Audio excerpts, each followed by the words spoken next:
Assalamualaikum warahmatullahi wabarakatuh. Perkenalkan, nama saya Ditya Putra Hilambang dengan nomor NPM 2322011089. Di sini saya akan mewarnai setelah menggambar serta menjelaskan praktikum pita buta adaptasi sel yang mengalami perubahan.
Baik, yang pertama ada sel hipertrofi.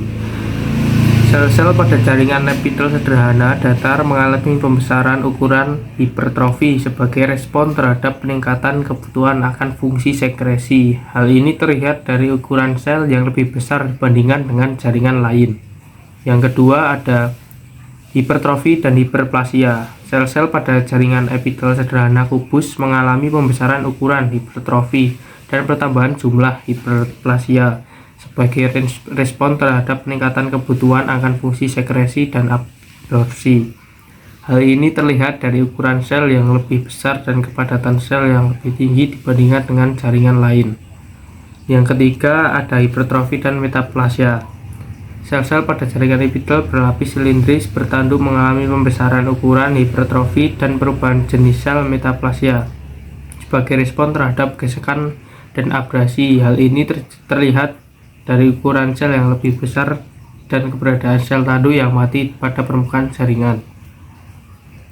Yang keempat ada hipertrofi dan metaplasia. Sel-sel pada jaringan epitel berlapis GP mengalami pembesaran ukuran, hipertrofi, dan perubahan jenis sel metaplasia sebagai respon terhadap gesekan dan abrasi. Hal ini terlihat dari ukuran sel yang lebih besar dan keberadaan sel Krebs yang mati pada permukaan jaringan. Yang kelima ada adaptasi fisiologis. Sel-sel darah tidak mengalami adaptasi struktural seperti hipertrofi, hiperplasia, dan metaplasia. Namun, sel-sel darah memiliki beberapa adaptasi fisiologis untuk mendukung fungsinya, seperti kemampuan untuk mengangkut oksigen dan karbon dioksida, kemampuan untuk melawan infeksi, dan kemampuan untuk membeku darah. Yang keenam, ada adaptasi fisiologis. Sel-sel pada jaringan menyambung longgar tidak mengalami adaptasi struktural seperti hipertrofi, hiperplasia, atau metaplasia. Namun, sel-sel jaringan menyambung longgar memiliki beberapa adaptasi fisiologis untuk mendukung fungsinya, seperti kemampuan untuk menghasilkan matriks ekstraseluler dan kemampuan untuk Yang ketujuh ada hipertrofi dan hiperplasia. Sel-sel pada jaringan otot polos mengalami pembesaran ukuran hipertrofi dan pertambahan jumlah hiperplasia sebagai respon terhadap peningkatan kebutuhan akan kontraksi. Hal ini terlihat dari ukuran sel yang lebih besar, kepadatan sel yang lebih tinggi dibandingkan dengan jaringan lain.